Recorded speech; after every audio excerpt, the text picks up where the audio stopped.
right, diving in today, Mary, I'm excited about this episode. This is a topic that we get a bunch, and I think it's a topic, and I'm going to have you introduce it here in a second, but I think it's a topic that outside sales teams specifically have because they've not dealt with it before. And if they have dealt with it, they've dealt with it sadly in the wrong way. So with that somewhat of a teaser, introduce what we're doing today. Yeah, we'll do, JT. So this episode is really quick, 7 things you should be looking for in a CRM specific to outside sales. And the reason, like JT said, we hear all the time from outside sales teams, we tried this CRM, we tried that CRM, we tried this sales enablement platform, we tried that one, and none of them have worked for our team. And what we're here to tell you is that it's not your team's fault. They probably have just been using the wrong tools for the job. So what we're kind of going to dive deep on today is the qualifications for what makes the right tool for the job for an outside sales CRM. So without further ado, we will introduce our top 7 requirements. JT, do you want me to do it, or would you like to do the honors? No, you rock it. And before you do, I want to, if you're new to the podcast, my background, I come from Salesforce.com. I know the traditional CRM space incredibly well. I've only been with My Customers for just over 2.5 years now. And one of the things that has grown into this crystal clear message is that traditional CRMs, and when I say traditional CRMs, I'm thinking Salesforce, Dynamics, HubSpot, Pega, SAP, Oracle. Think of even the small to medium-sized business market of Zoho, Pipedrive, Sugar. They were all built for desk-bound sales teams. They were never designed for outside sales teams. So with that as the level set, let's share the 7 points here. Yeah. So the 7 points are, number 1, mobile first platform. Number 2, customer lifecycle management, or like data management. You know, JT and I have gone back and forth on that one. 3, lead generation. 4, mapping and routing. 5, native integrations. 6, a simplified onboarding process. And 7, ongoing support. So the reason I wanted to make this list too, it's also up on our blog if you're ever curious and just want to go check it out. I was doing some research because we get this question so often. So I was like, well, let's see, what are other people saying about what I should look for in a CRM? And this list has none of those. And I did that on purpose because I was sick of reading the same like top 5 to 10 things that you should look for in a CRM. And all of the CRMs that JT mentioned are all saying the same thing. So this list will be a very different list from anything that you will see from the standard CRMs. So without further ado, JT, let's dive in. Number 1, a mobile first platform. Look, we could probably break this down to like 5 or 7 podcast episodes because the vast majority of this list is predicated on the fact that you have actually arrived as a sales leader understanding the necessity of data. And if you're actually at the point of, oh, our team needs a CRM, you're finally realizing in 2023 that you do need data to help drive revenue in order to scale, in order to continue to serve your customers well, or launch new reps in new territories. So mobile first platform, you have an outside sales team. If you're listening to this podcast, they are in their car. They've got windshield time, hands on the steering wheel, and your main go-to-market is a customer engagement model in a face-to-face manner, educating customers, building and nurturing relationships. And if you don't have a mobile-first platform, you're bound to develop nervous tics across your sales team because they're not going to adopt the CRM that you do deploy if it's not mobile-first. Mary, you want to add on to anything there, or can I keep going? Absolutely. I know what you're going to say probably. So the Number one reason we say this, you have to make it, JT's talk track is very consistent. You need to make it incredibly easy and incredibly valuable for the rep first. Now, why does this matter? So we always harp on this, and JT just did an excellent introduction on you've already realized you need data. If you don't have a mobile first platform, because outside reps are mobile first, and it's not easy to use, and it's not valuable to them, you don't get that data. So that is why we continually harp on it, is the way you get the data is to make it easy for reps to log the data. Hopefully it's pretty simple on that. I thought the first one would be pretty self-explanatory, but please add anything else. It is. At the risk of redundancy, I've done a lot of ride-alongs with outside reps now over the last 2.5 years. And outside sales reps are fickle people. And what I mean by that, they have so many responsibilities of protecting the existing customer base, landing and expanding within that existing customer base, and also finding net new business, and then also fielding calls of a back order or anything like that. If you don't make the tool crystal clear as to how it is valuable for them to do their job and drive revenue while making it unbelievably easy for them to do that, you don't get adoption, and then you don't get the data that you're after in the first place. So mobile first, ease of use. Mobile first. Make sure it's available on iPhone, Android, iPad, and tablet. That's the last thing we'll say on it. All right, let's move into number two. Number two, full customer lifecycle management or data management. So this is really making sure that your CRM, the CRM that is mobile first, is set up to capture the data that matters. And for most outside sales teams, that means capturing contact data. So who are the people at my accounts? Account level data. So what's the company name? What's its year-to-date revenue? Is it in a tier, et cetera? Deal data. So how many open orders do I have? Which orders have they already completed in the past? Stuff like that. And then finally, activity data. So what kinds of activities are my reps doing? What are they leaving behind? Are they accurately logging follow-ups, et cetera, et cetera? So that's what we really mean by this full customer lifecycle management. And what I will add before I let JT interrupt me is that outside sales teams are also unique in the way that they go to market.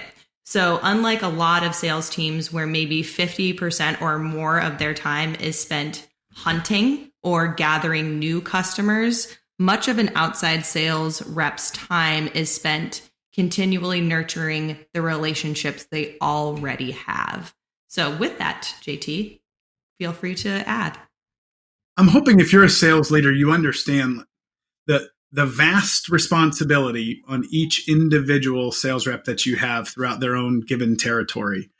And what I look at as somebody in sales myself, it gives me a nervous tick if I have to go to 19 different places to find specific data on a specific customer or opportunity that I'm working.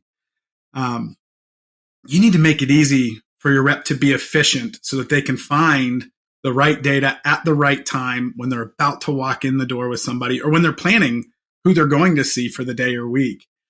We hear it all the time where, our company, we built a homegrown opportunity management system, but it only has this data. They actually have to request a report daily or weekly to find out the number of sales from the prior month or the orders that were placed. Versus surfacing that rich data so that when they walk in the door, they have up-to-date data and they know about back orders. They know about a customer service issue that's going on. Make it easy for them to put all the data in one location. And this is part endearing to me about the outside sales world. And this is across industries, whether it's med device, med diagnostics, whether it's automotive, manufacturing. This is prevalent where you have like the CRM data living in this, but it never makes it from here into an actual CRM. So JT is holding up a notebook for listeners. Oh yeah. Forgetting that not everybody can see. If you don't have a single source of truth that happens to be mobile first to make it easy for them to log data that they can reference later on, knowing who they spoke with and what they chatted about. Did they have homework assignments or deliverables to follow up on? You're not in a scalable situation, right? And heaven forbid JT the rep leaves the territory. The next poor soul that comes in, they're not going to get my notebook that lives on the floorboard of my Camry, right? That's not scalable. The job doesn't come with JT's Camry. Yeah, exactly. I mean, that is another huge point that, JT is making, and that we're also hearing consistently across manufacturing, automotive, and med device is either we have an aging and retiring sales force that has the head sheets and spreadsheets, as JT calls them. So you have nothing for these new reps to come, or you have high rep turnover. So or you're growing really fast and you need reps to be filling territories. So if you don't have, to JT's point, this historical data on people, accounts, activities, and deals, then your reps are flying blind and you're not giving them the resources they need to be successful.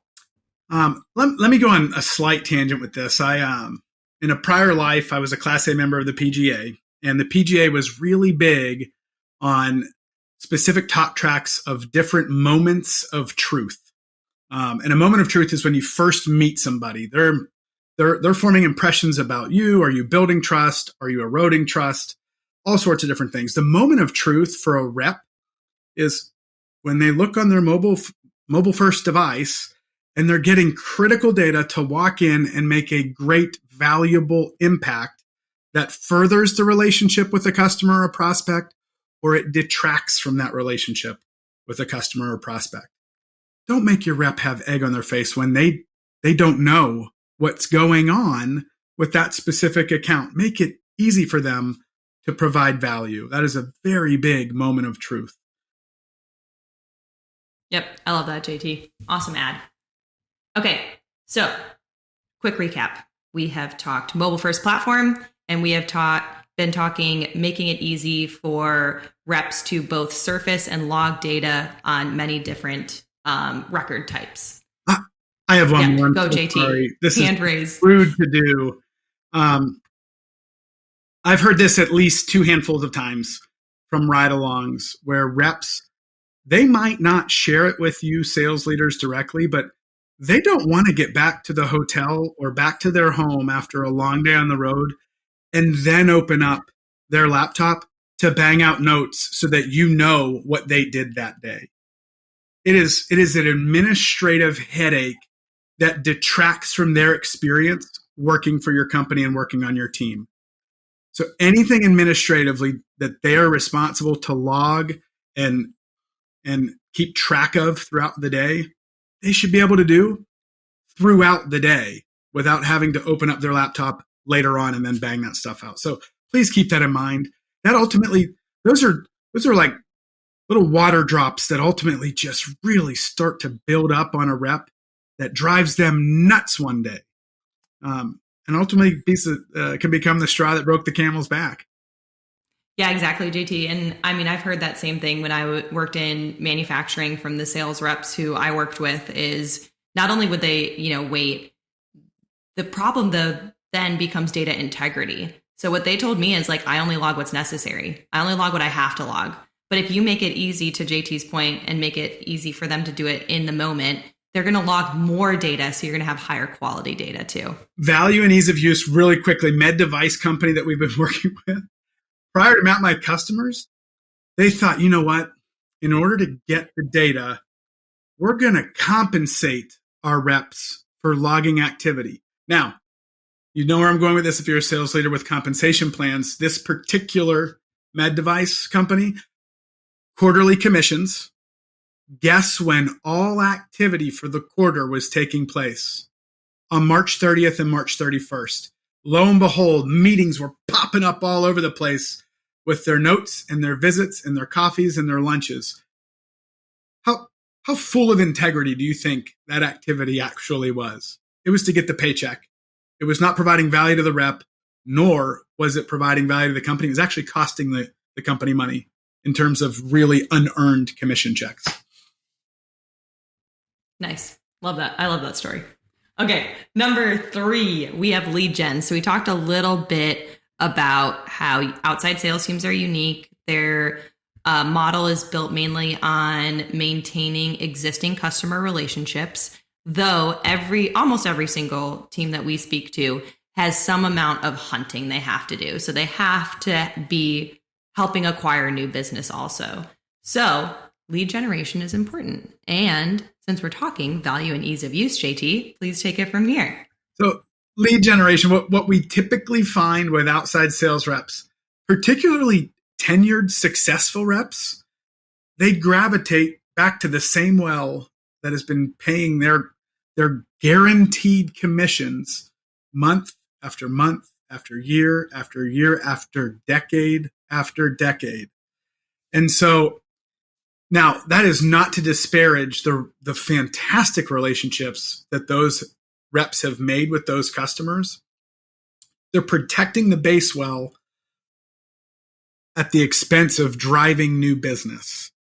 So what we would encourage specifically within a CRM as you look at this is what platform would help you expand your total addressable market, find ideal customer profiles that your reps have just been, maybe not on purpose, but blindly driving by on their way to the same routine customer year after year. So lead generation is imperative. You have the ability to tie compensation models to net new business while still protecting the base. Oftentimes our customers would find out that the relationship with the existing customers is so tight that maybe you don't have to see it every single Monday morning at 8 a.m. You might be able to see it once a month while expanding the reach in your total addressable market by going after net new leads. Yeah, that's awesome, JT. And I love, so we're talking value and ease of use. So value, obviously, for acquiring new business is, greater commissions. But how can we make it super easy for outside sales teams to go and talk to new leads? Because what I've seen in the outside sales world is sales leader or marketing, sorry to say, my marketing counterparts, buys a list or uploads a list from a trade show, sends the Excel document to the rep or it's the sales leader. Yep. Or it's maybe in a CRM list, which is pretty much the same as an Excel spreadsheet. Yes. They have to maybe upload that list. Then the sales rep has to map it out. They might have to cold call from the list, then update the CRM. So like you said, nervous tick, tons of different places. So making it also really easy for them to surface the leads in the way that's already working for them is also really important. It is. And look, I hear it all the time from sales leaders. Marketing sends me this list from a trade show. I don't even open it. I just forward it to my team. Like the sales leader's not bought in because it's not easy to actually attack those leads in a meaningful, sincere, consistent way. So feedback that we would provide is by making it easy where these net new leads are, these ideal customer profiles in relation to your existing customer base, efficiencies abound.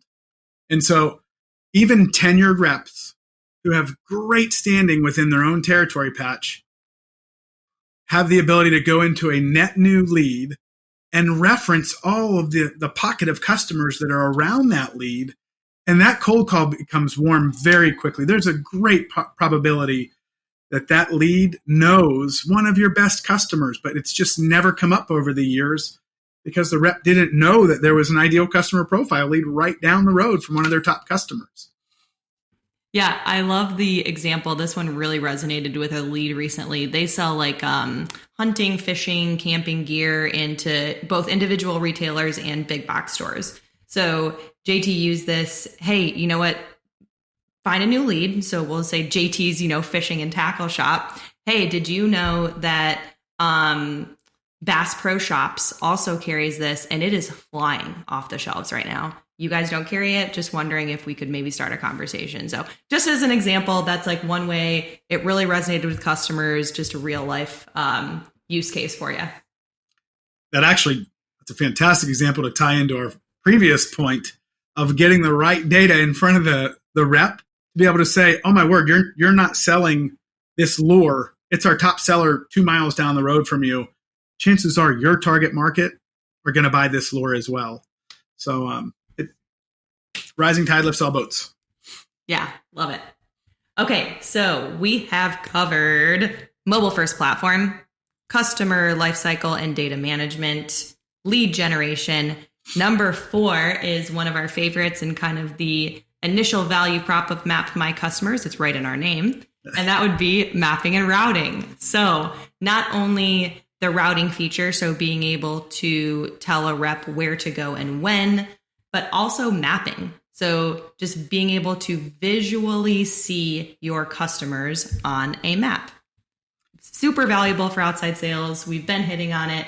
JT, what do you have to add? So I hesitate to use this own example of my time at Salesforce. I hope Salesforce doesn't listen to this. But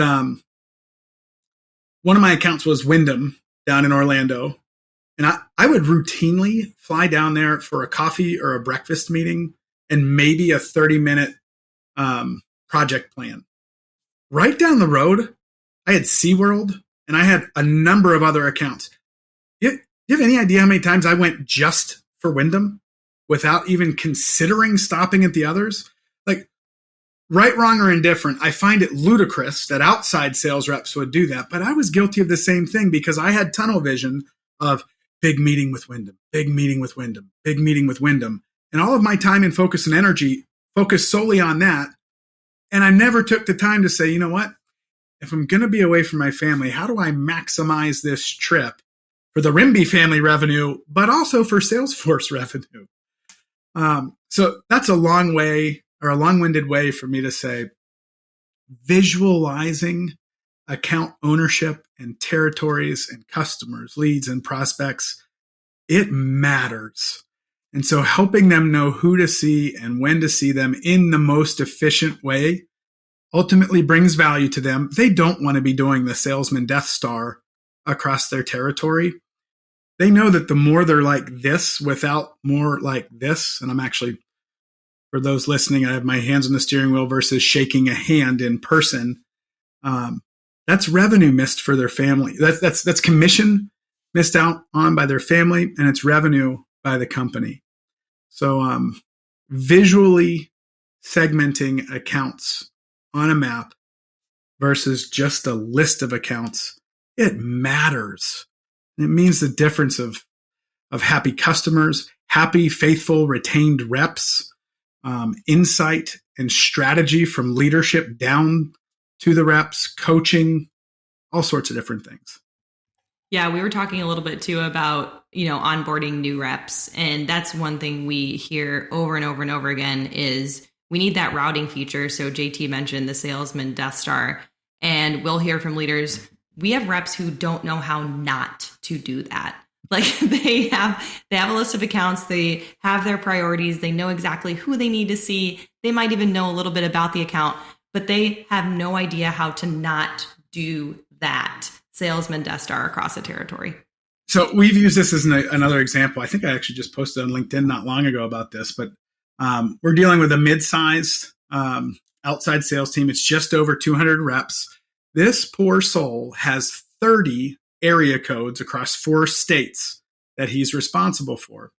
Now, the way that he does this, he sorts a list in his existing CRM.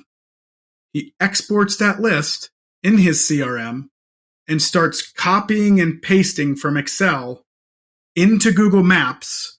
He puts all the 30 or 40 accounts he's going to attempt to see over the 3 or 4 days of travel. And then he manually drags and adjusts those based on where they come up. That could take him anywhere from 2 to 3 hours. And that's without any sales data once he gets that going, because he then prints that out and then just types in the address once he's ready to hit the road. If you're a sales leader and that's the process that you have your reps going through, they're missing out on fantastic relationship building while they're sitting behind a laptop trying to figure this stuff out. Make it easy for them. That's a nervous tick-inducing process that can be eliminated. I think I commented on that post, JT, something like, I need a glass of wine after I read that. I'm just imagining the stress of that. Yeah, I think I said I need some sea salt caramel ice cream. That's one of my go-tos. Love it. Okay. So another rewrap. So we have talked mobile first platform. We have talked customer lifecycle management. We have talked lead gen, and we have now talked mapping and routing. So next is we're going to get into kind of more the experience of a CRM provider. So not only the onboarding, implementation, customer success process, but also, integrating your tech stack, all the stuff that you just want to shove off on IT and never talk about again. Yep. So that's what we're going to get into right here. So number 5 is native integration. So how your CRM integrates with your current tech stack matters, right, JT? It does matter. So let's talk about 2 personas that could be listening right now. Number 1, if you're a sales leader and you've already gone down one of the major CRM platforms and you're kind of in the, oh, crud, this is not being adopted by my outside sales team. They hate it. We're not getting the data. I pushed for this CRM because I thought I was going to be able to lead my team better. And now my management doesn't even have the insight of what we were promised with those reporting, dashboards, insights, and analytics because nobody's using your CRM right now. If you're in that camp, there's still hope because native integrations for those big bopper CRMs, they exist. And we'll talk about those in a moment. On the flip side, the other half of this equation is if you're brand new to the CRM conversation. And as you're learning about the importance of data, will you have a sole system of truth that is not only for sales? Will you have customer service? Will you have finance? Will you have SKU and ERP data that's all going to be included? So the sole system of truth is really what we're talking about with the native integrations here. Native integration for the oh crud scenario where you're a sales leader, you purchase, Salesforce, SAP, Oracle, Dynamics, Pega, one of those, and you have no adoption. Look for a native outside sales CRM integration that can live on top or be the tip of the spear for that CRM. So the talk track to your leadership is, oh, no, we're not getting rid of Salesforce. We're going to bring the data to life and bring that investment that we made in Salesforce to life with this native integration and mapping solution that's designed for outside sales. Yeah, love it. Just talking data integrity too, because I've had to have those conversations with IT before, and I have jokingly said with JT, the enemy of marketing is no longer sales, as the old adage goes. It is now IT. IT is the enemy of marketing and sales. Native integrations makes it really easy from an integrity standpoint too, because you don't have, we hear a lot about, oh yeah, we do it through a third party like a Zapier or something like that. The problem with third-party integrations is you're losing some of that data integrity. So just as a little flag for you, native integration is also gold standard in terms of data. Yep. But when you're thinking native integration, you can also, we're probably going to get into a point that's coming, but the partnership that you have with your CRM and any third party that you're integrating natively with is you actually have a person to say, hey, we're going to change this field. Is it going to impact our integration at all? And then you have a partner that can say, oh, I don't know, let's test that first and check that out. Or, oh, it is going to impact this, but not if we do this. Nothing against Zapier's business model. It's an incredible platform. You're not going to be able to do that with Zapier. Like you can't just tweak a Zap and have them do everything on their back end for you. So native integrations matter for quality, but also speed. A native integration, the data is going to come in a lot faster than, say, a nightly batch update. Yeah, love that, JT. So native integration, we talked a little bit about Zapier. I also do want to make a point, you said nothing against Zapier's business model. Totally agree with that. Zapier will also admit it really wasn't built for that purpose anyways. It really wasn't built to be talking to 2 giant enterprise systems. So just as a flag. Now, the harsh reality of native integrations is, of course, it's not always possible. So in those instances, JT, what do you recommend? With the native integration? Yeah, if a native integration is impossible. So for example, Map My Customers does not have a native integration with Oracle. Yep. So there's a couple of things. One, if we go back to prior episodes, we always encourage a crawl, walk, run into this. There's no reason to go massive amounts of IT work at the start of a partnership. So there's really simplistic nightly batch updates via SFTP. It does not require any human effort to click an export button, click an import button. You can time that to be at midnight each night and only update the data that has changed throughout the day. So that Map My Customers has the most recent data the following morning whenever reps are hitting the road. And then vice versa, all the activity or data that was loaded in Map My Customers throughout that day is then updating Oracle in your example given. Yeah, I love that, JT. And, I came from the industrial space. We had a CRM and just internal system that didn't always integrate well with other things. And we almost always did exactly what JT said. You crawl, walk, run. We would eventually get, if we saw a really great partnership here, we would eventually do like an engineered integration. So that is possible down the road. Okay, so let's move on. We have talked mobile first platform. We have talked customer lifecycle management. We have talked lead gen, mapping and routing, native integrations. Now we're getting into the partnership stuff. A really great CRM for outside sales will have a simplified onboarding process. Why does this matter for outside sales teams specifically? So I'm going to answer it firstly from from my own nuance. Coming from Salesforce, one of the things that I didn't necessarily care for, that always that I just didn't like, is once you signed a customer at Salesforce, you're kind of like, oh, okay, well, here's the software. I'm gonna go do other things. I'll introduce you to these three people, and you can pick which one you like the most. But I'll see you at Dreamforce. Goodbye.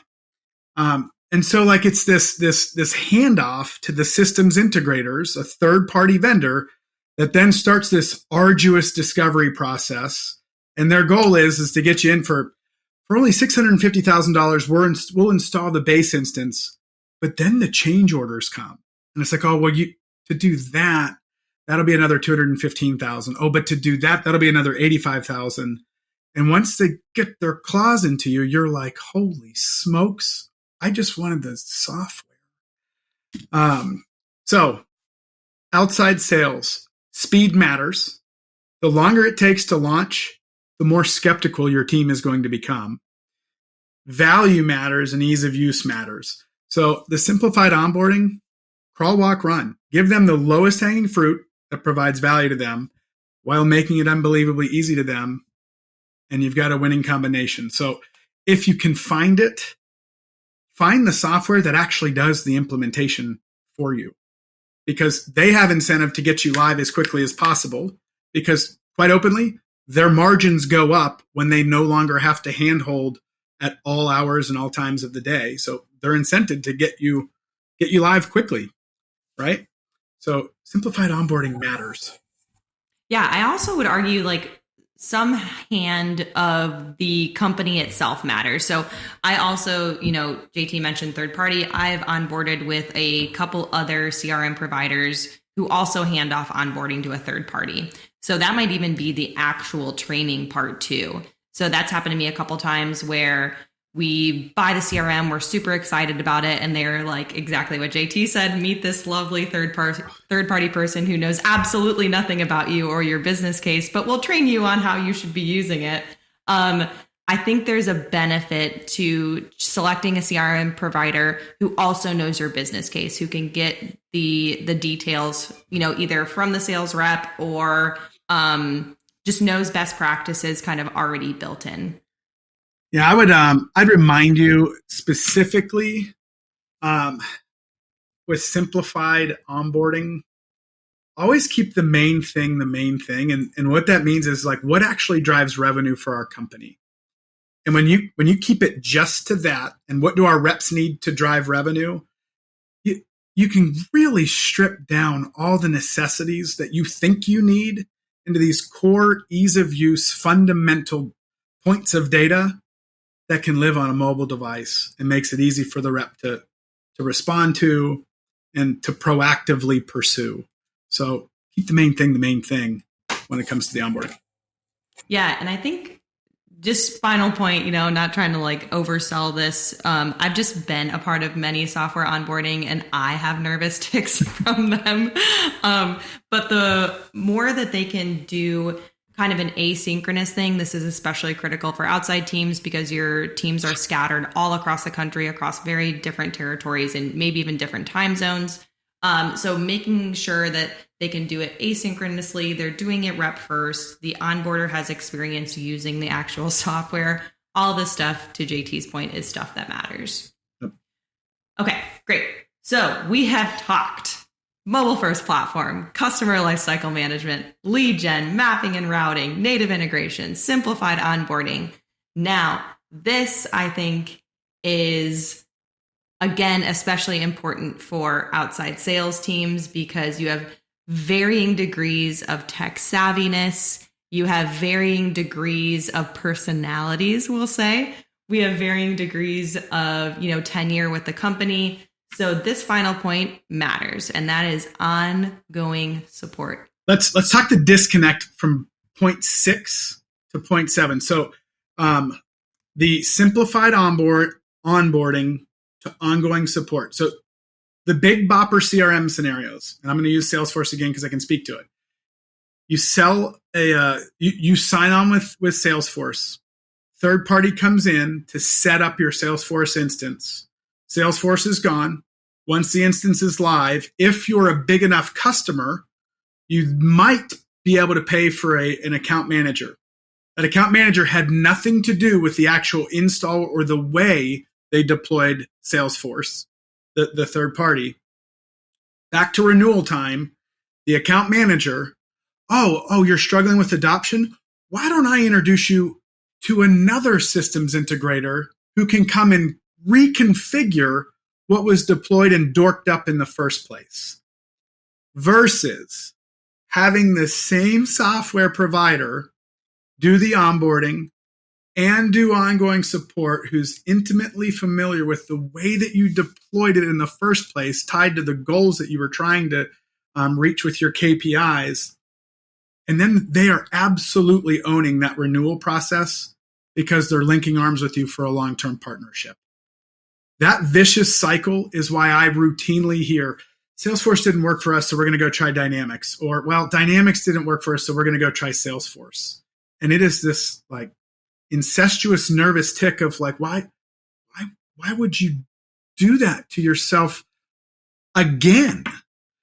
So no, I love JT is when we get in those conversations with prospects and they're like insanely skeptical. They're like, what do you mean you do that? Like, what does it actually look like? Nope. Like you can tell they have been burned before. Oh my goodness, yes. Yeah, they're so sadly some of these customers are like 4 times bitten, 7 times shy, but they continue to go back. I mean, 20 years ago the saying was nobody ever got fired for purchasing IBM. I mean, still to this day, people don't typically get fired for purchasing a Salesforce or a Dynamics.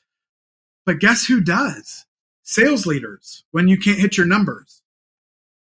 When the decision is on the chief technology officer or the CIO, and they're going, oh, we're going with Dynamics. Oh, we're going with Pega. We're going with Salesforce. Sales leader, you better be able to articulate what your revenue driving team needs to drive revenue. And it always comes down to value and ease of use. So I think we got a little bit off topic here. Ongoing support. This is a major differentiator. Make certain that you fundamentally know, will you have direct phone numbers to call? If and the inevitable when something happens that you don't know what to do about in the software, is there a bug? Can you not figure out where to click? Or will you submit a support ticket and then cross your fingers for 48 hours that the systems integrator gets back to you to figure out what coding issue is going on. Yeah, I would even put into ongoing support, like, of course, like troubleshooting and bugs are huge. But how about like updates to the platform, ongoing training, major feature releases, like the way that a CRM provider communicates these things, especially to an outside sales team, because again, your reps are on the road. They are not in front of a computer for 8 hours a day. So how they're doing this across multiple channels matters. It does. I will say this too. I've been with several outside sales reps during ride-alongs where they're like, look, don't move my cheese. This is the way that I've done it for a long time. Even if you make it better, it's going to take me a few days to go, okay, it's better. And that matters. So the communication plan, what Mary was just referencing, it's severely important. Yeah, absolutely. So in the end, not only does ongoing support, to JT's point, mean, will I have the number? Will I have direct access to a actual human being person should something go wrong? But also, what does it look like for you to communicate updates about the platform and to do ongoing training? So that should all be part of an ongoing support system with a CRM provider. Okay, JT, we have reached the end of our list. Let's wrap it up really quick, guys. We have talked that outside sales teams need a CRM provider that does 7 things. Is mobile first, supports full customer management at the person, account, activity, and deal record, does lead generation, has mapping and routing, makes onboarding simple, and supports you throughout your entire relationship with that CRM provider. What do you have to add, JT? Final thoughts. I would close with this. I see this all the time. If you're an outside sales leader evaluating one of the really large CRMs, you need to make darn sure that those platforms are walking you through demos of a mobile experience. Do not settle for desktop demonstrations from Salesforce, Dynamics, Oracle, SAP, the list goes on, without seeing what the mobile experience is like for the rep. It matters. Love it. Okay, awesome. Thank you guys all for listening to the Field Sales Leadership Guide podcast. If you have any questions, comments, want to come and chat on the show with us, we would love to have you. Please reach out to JT or me on LinkedIn. And we look forward to talking with you again next week. Make it a great day, guys. Thanks so much.